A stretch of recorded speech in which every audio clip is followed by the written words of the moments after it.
താൻ ആ കുറുക്കന്റെ കൂടെ നടക്കുന്നവനല്ലേ? എന്നോട് മിണ്ടണ്ട. തൻ്റെ ചെങ്ങാതി ആ കുറുക്കനല്ലേ? ബുദ്ധിമാനായ ഞാൻ ചെങ്ങാതിയായതിൽ താൻ അഭിമാനിക്കുകയല്ലേ വേണ്ടത്?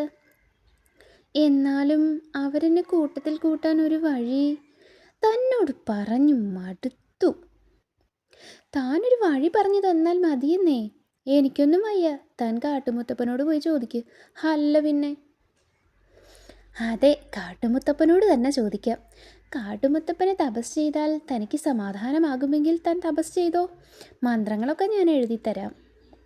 കുറുക്കനൊന്നു വിളിച്ചാൽ മുഖവും കൂർത്തു പറന്നു വരുന്നവനെ, പുലികൾ വിളിച്ചാൽ ദേഹം മുഴുവൻ പുള്ളികൾ ഇട്ടു വരുന്നവനെ, മുയൽ വിളിച്ചാൽ ചെവിയും നീട്ടി മുന്നിൽ വന്നു ചിരിപ്പവനെ, വമ്പൻ കടുവ വിളിക്കുന്നേരം വരകൾ വരച്ചു വരുന്നവനെ. ചേടാ, ആളെ കാണാനില്ലല്ലോ. വേറൊരെണ്ണം ചൊല്ലി നോക്കാം. കാടിനെ കൃഷ്ണമണികൾ പോലെ കാത്തുരക്ഷിച്ചു വസിപ്പവനെ, പ്രത്യക്ഷനാകണേ, വേറെയൊന്നും പ്രത്യേകമായിട്ടെനിക്കു വേണ്ട. ഹാവൂ, പ്രത്യക്ഷപ്പെട്ടു. പറയൂ കുഞ്ഞേ, എന്താണ് സങ്കടം? സൂത്രൻ്റെ കൂടെ നടക്കുന്നത് കൊണ്ട് മറ്റു കടുവകൾ എന്നെ കൂടെ കൂട്ടുന്നില്ല. ഇതെനിക്ക് തീർക്കാൻ പറ്റുന്ന സങ്കടമല്ല.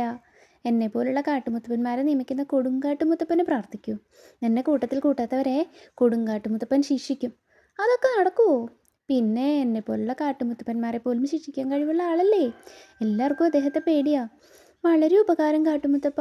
ഞാൻ കൊടുങ്കാട്ടുമുത്തപ്പനെ പ്രത്യക്ഷപ്പെടുത്താം. കാട്ടുമുത്തപ്പൻ എന്താ പോവാത്തത്? അത് ഈ കാട്ടിലെ കാട്ടുമുത്തപ്പനായതുകൊണ്ട് മറ്റു കാട്ടുമുത്തപ്പന്മാർ എന്നെ കൂടെ കൂട്ടുന്നില്ല. കൊടുങ്കാട്ടുമുത്തപ്പനെ പ്രത്യക്ഷപ്പെടുത്തുമ്പോൾ എൻ്റെ കാര്യം കൂടി ചോദിക്കാമോ?